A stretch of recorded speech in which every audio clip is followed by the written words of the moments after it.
بسم الله الرحمن الرحيم.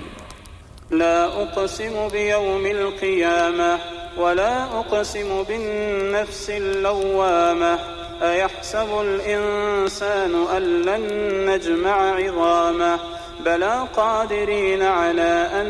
نسوي بنانه بل يريد الإنسان ليفجر أمامه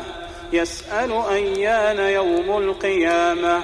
فإذا برق البصر وخسف القمر وجمع الشمس والقمر يقول الإنسان يومئذ أين المفر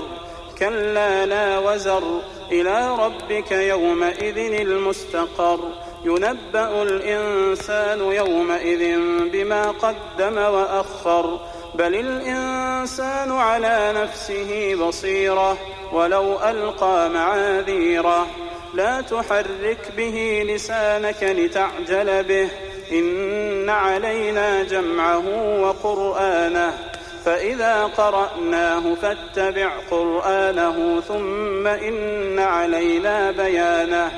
كلا بل تحبون العاجلة وتذرون الآخرة وجوه يومئذ ناظرة إلى ربها ناظرة ووجوه يومئذ باسرة تظن أن يفعل بها فاقرة كلا إذا بلغت التراقي وقيل من راق وظن أنه الفراق والتفت الساق بالساق